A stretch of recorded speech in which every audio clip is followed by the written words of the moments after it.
আসসালামু আলাইকুম এভরিওয়ান, কেমন আছেন সবাই? আশা করি ভালো আছেন। আপনাদের তো আমিও আলহামদুলিল্লাহ মোটামুটি ভালো আছি। আমি তো আছি বাবার বাড়িতে বৃষ্টির কারণে। আমি তো আসছি 2-1 দিনের জন্য, আটকে যাবো যেটা ভাবতে পারি নাই বৃষ্টির কারণে। তবে আমার বাবার বাড়ির ভিতরে এখনও পানি ঢুকে না, তবে গেটের সামনে পানি প্রচুর হয়েছে, যাই হয়েছে। তবে অন্য জায়গা থেকে আলহামদুলিল্লাহ ভালোই আছি।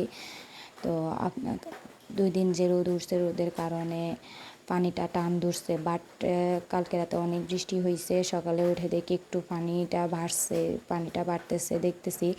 তো সবাই একটু দোয়া করবেন, আর সবাই সবার জন্য দোয়া করবেন। আর বেশিরভাগ খবরে দেখতেছি আর নিউজ পেডে দেখতেছি ফেনী, কুমিল্লা আর নোয়াখালীর কথা বলতেছে। বাট লক্ষ্মীপুরটাও একটু বিপদে আছে। লক্ষ্মীপুরের অবস্থাও কিন্তু ভালো না। সবাই একটু লক্ষ্মীপুরের দিকেও একটু নজর দিন আর সাহায্য করুন। কে কোথায় বিপদে আছে প্লিজ আপনাদের কাছে অনুরোধ রইল, লক্ষ্মীপুরের দিকে একটু নজর দিয়ে খোঁজ খবর নেন, কে কোথায় বিপদে আছে তা একটু সাহায্য করুন।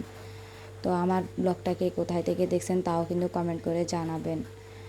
আসলে চারিদিকের এই অবস্থা দেখে বিশ্বাস করেন কেমন জানি লাগে উঠছে, খারাপ লাগতেছে, কান্না আসতেছে। আর বিশেষ করে বাচ্চাদেরকে দেখে বেশি খারাপ লাগতেছে, কারণ আমার একটা বাচ্চা আছে। আমি জানি বাচ্চাদের অসুখ, সামান্য একটা অসুখ হলে আমার কাছে কেমন লাগে, আমি কীরকম হয়ে যাই, না পারি ঘুমাইতে, না পারি খাইতে, কোনো কিছু খাইতে। কারণ আমার একটাই চিন্তা থাকে আমার বাচ্চা কখন ভালো হবে, কখন ভালো হবে, শুধু এটাই আমার মাথায় ঘুরতেছে। আর ওরা পানিতে ডুবতেছে, ওদের মায়েরা অনেক চেষ্টা করতেছে বাঁচানোর জন্য, শেষমেশ অনেক বাচ্চাকে বাঁচাইতেও পারে নাই। সবাই একটু দোয়া করুন।